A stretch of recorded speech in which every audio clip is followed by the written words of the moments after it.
Sometimes the review scores don't lie. Reminiscence, starring Hugh Jackman and directed by Lisa Joy, is one of the worst movies I've seen all year. Lisa Joy is most well known for being an executive producer, director, and writer for Westworld, which was created by her and her husband Jonathan Nolan. I loved the first season of Westworld, but they lost me somewhere in season 2, so I haven't even bothered watching season 3 yet. Still, my expectations for a movie from one of the creators of Westworld remained somewhat high, because as meandering as Westworld became, it still included some great philosophical questions about the nature of AI and even reality itself. Reminiscence is particularly disappointing because this film had a lot of potential. It's actually worse for me when a film wants to be taken really seriously and fails so hard. And Reminiscence is very self-serious. The thumbnail wants to trick you into thinking it's going to be like Blade Runner. It's really going for that cyberpunk-style art design, but at the same time, everything is so clean and sterilized. I would expect more grit and grime for a neo-noir dystopian future. It's like they thought a light shining through a slowly rotating box fan and some neon signs were enough to get the message across. Hugh Jackman plays Nick Bannister, a guy who owns a business where you can relive other people's memories. There wasn't a lot to look forward to, so people began looking back.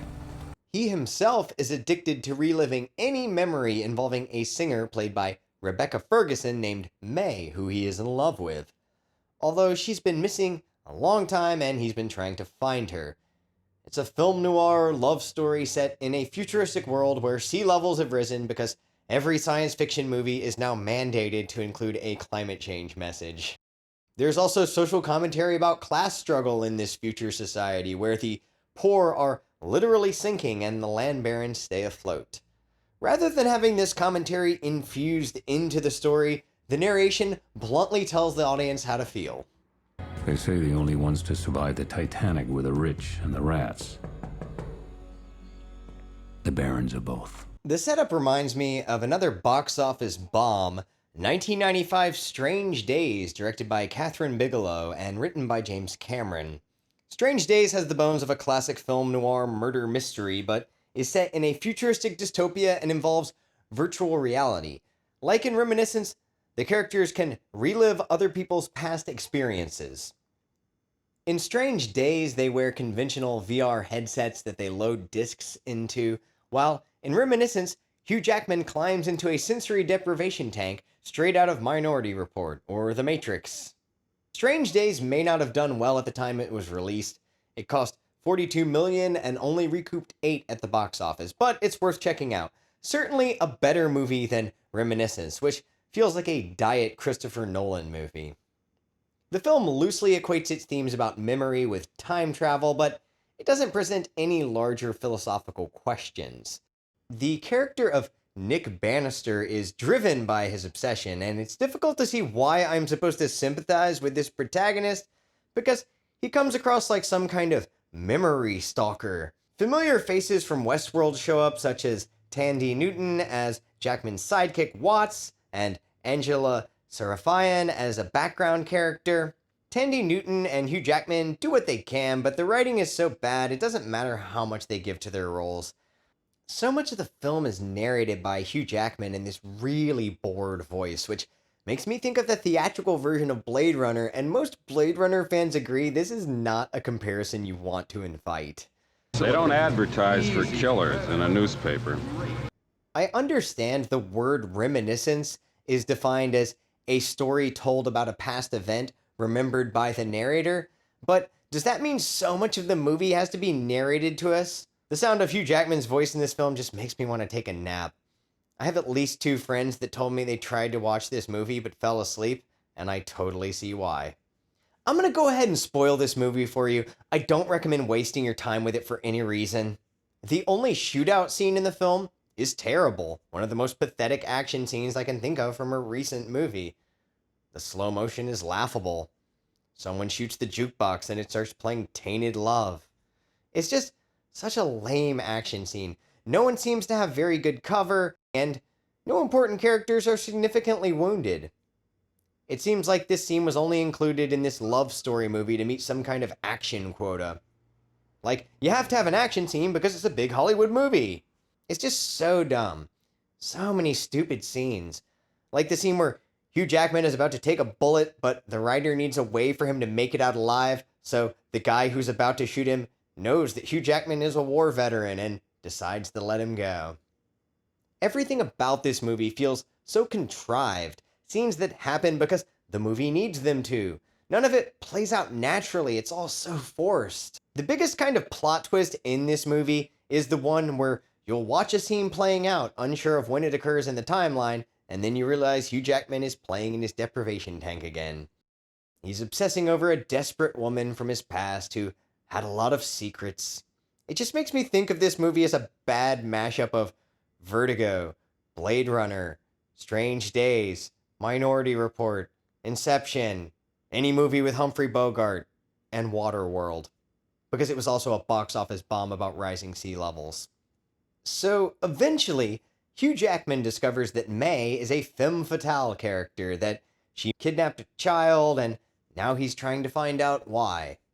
It eventually causes conflict with the sidekick character Watts, who spends the whole movie telling Hugh Jackman what an obsessive freak he's being. The villain is this heavily scarred dude, whose scars don't even really look that badass or scary. He was in an abusive partnership with May, and the final act involves hand-to-hand combat between him and Hugh Jackman, because this movie wants to cosplay as an action movie, even though it's essentially a film noir love story.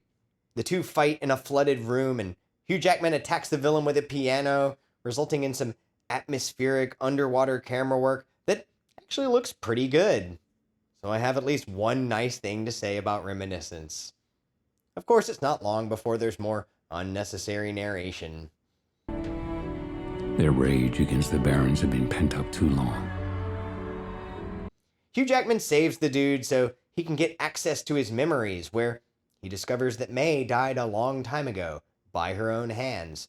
She ate some poison so that the evil scarred guy wouldn't know where she hid the child.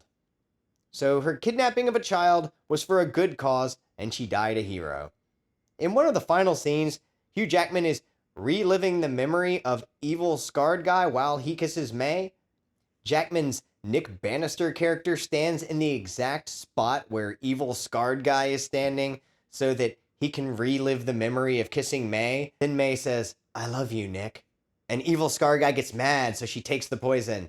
So she was actually supposed to know that Jackman was later going to access this memory. She even says, "I can't let them find Freddy," like she's talking to Nick through time. I don't know, I just found all of this incredibly stupid. Jackman gets vengeance on evil scarred guy by making him relive the experience of being burned, making Hugh Jackman's character seem quite villainous. Maybe they were going for a character like Heathcliff from Wuthering Heights. And no, I've never actually read Wuthering Heights, but I have seen the 1939 William Wyler film that Laurence Olivier was nominated for an Academy Award for, so I'm basing my comparison on this. Cassie! Come in! He's a manipulative and obsessive, brooding, romantic stalker protagonist who ultimately brings misery to everyone around him. Finally, Hugh Jackman decides he's going to spend the rest of his days inside a deprivation tank and sinks into his memories of being with May, never again facing the reality of the rising water levels that threaten the existence of the entire planet, because he can just live in a memory of being in love for all eternity. What a depressingly shitty ending to a depressingly shitty movie. No such thing as a happy ending. All endings are sad, especially if the story was happy. Ugh, I'm rolling my eyes so hard right now. As far as recent sci-fi, I didn't love The Tomorrow War, but it was twice as good as this movie, meaning I'm giving Reminiscence a 2 out of 10. And while I'm on the subject, Christopher Nolan's Tenet was twice as good as The Tomorrow War. 4 times better than Reminiscence, making that one an 8 out of 10, because I haven't recorded a proper review score for that one, and I enjoyed it quite a bit, especially after going back and watching it again. Tenet, as well as The Tomorrow War, cost $200 million to make, which seems to be the new standard Hollywood blockbuster budget. The Netflix film Red Notice also cost $200 million, but its budget clearly went to the three leads. Reminiscence had a more modest budget. Wikipedia lists it as somewhere between 54 and 68 million. And no, this movie didn't fail because it was made for an older audience. It failed because it's just a bad movie. The lack of originality in Reminiscence is a detriment, but the writing is so awful that I'm personally insulted by it. Now, if only there was an adaptation of a classic sci-fi story that also starred Rebecca Ferguson, but in a vastly superior role, then I'd be satisfied. Unless there's a movie I'm forgetting about. Because why would I be talking about Reminiscence if there was something like that out there?